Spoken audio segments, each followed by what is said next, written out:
This is my Time Attack Honda S2000.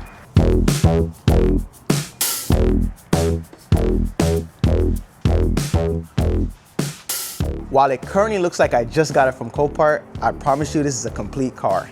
Now, this may look like an overwhelming amount of work, but I promise you I did this in less time last year. So this time around, it should be a breeze. Now I have 89 days to get this car ready for the new season, and today we're getting started. In order to turn this into a fire-breathing, tire-squealing, Time Attack machine, there's 3 main areas I need to focus on. 1, make it go fast. 2, make it dance around corners. 3, help gravity do its job. The first step of this build brings us to the heart of it all. This is my JDM K24 RBB4 motor that made 254 horsepower last season. While that may seem like a lot for a naturally aspirated K-Series, most of my competitors are pushing 500 plus in my class, not accounting the improvements they probably made in this off-season. So they say if you can't beat them, join them. And that's exactly what I plan to do, but more on that in the future. Now, for today's episode, we'll be working on a small piece of the puzzle for the engine part. We will be focused on disassembling the motor to get it ready for all new components. One of the main drivers for this is the need to install AC into the car for this season. Now you may be asking yourself, why would you put AC in a Time Attack car? Isn't the point to be as light as possible with the least amount of restriction on the engine? Yes and no. Some of us aren't blessed with beautiful weather year-round, like San Diego. I live in Central Texas, where we saw a high of 116 degrees Fahrenheit last year. So AC is just as important as food and shelter here. Last year, my setup was pretty simple. Only accessory I had on the car was my alternator. In order to retrofit AC back onto this engine, we have to remove the tensioner, the AC compressor, and the water pump. The reason for this being is I am going with an OEM style tensioner along with an EP3 idler pulley, which cannot be mounted on a JDM water pump housing. The reason that all of this is being removed is for simplicity and reliability. When you do a Type S pump on a Honda K-Series, the first and second order vibrations increase dramatically within the engine. The increased vibrations causes bolts to back out over time, which could lead to catastrophic failures. In review, in order to install the OEM tensioner, an idler pulley, and AC along with the new alternator, I need to run a USDM water pump, which I was able to source from my local parts yard. If you've never been to your local parts yard, it's pretty simple. You pay an entrance fee, you walk around looking for your car, you take the parts off, and then you pay. Now, what I recommend is having a good variety of tools on you when you're out there, because you never know what you might need. Now, before we get started disassembling the motor, Christmas came a little early. This is my new M12 Milwaukee combo kit. It comes with a drill, an impact driver, a hacksaw, a ratchet, and an LED work light.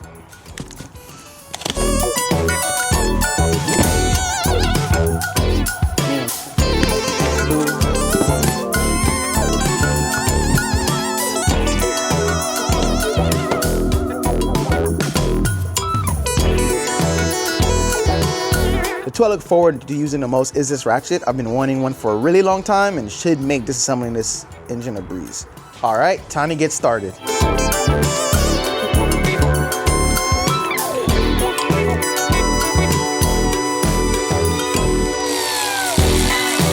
Oh, that's so much better.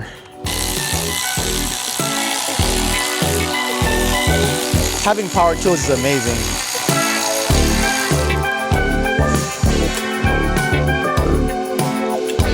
Next, it's time to get some of these hoses out of the way. Now I just have to remove the tensioner before I remove the water pump.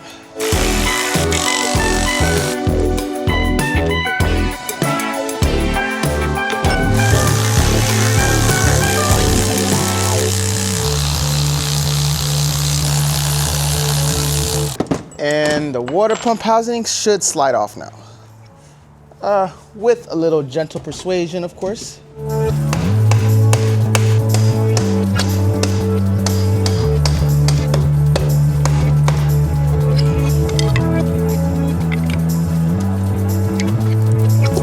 There we go.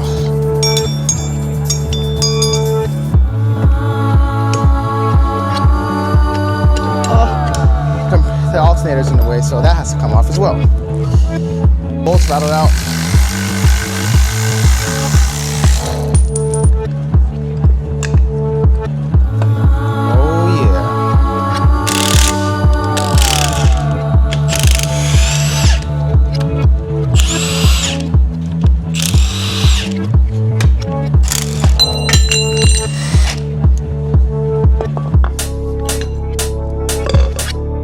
Last but not least, I'm gonna go ahead and take off the starter just to start fresh with nothing on there.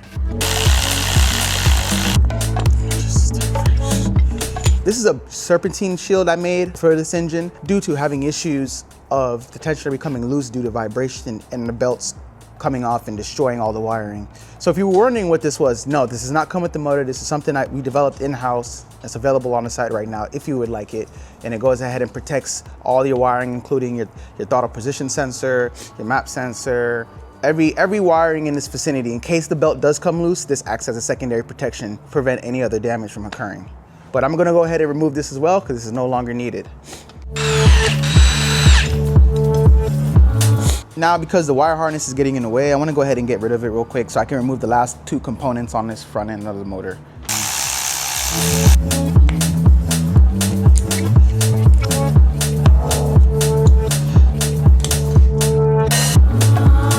Time to remove these water ports, as I won't be needing this one anymore due to the new intake manifold I have, and just removing this.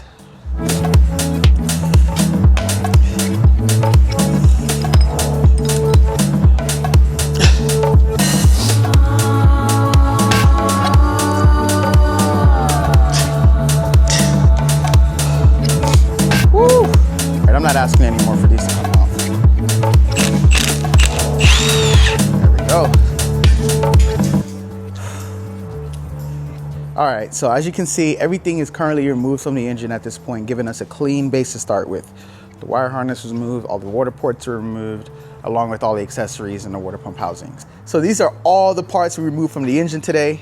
Now that disassembly is done, we can move on to the next step in the next episode by getting all the new parts installed on the car. Once again, please like and subscribe. If you enjoyed today's episode, I would love for you guys to keep coming back, and don't forget to hit that notification bell. But until next time, I'm out.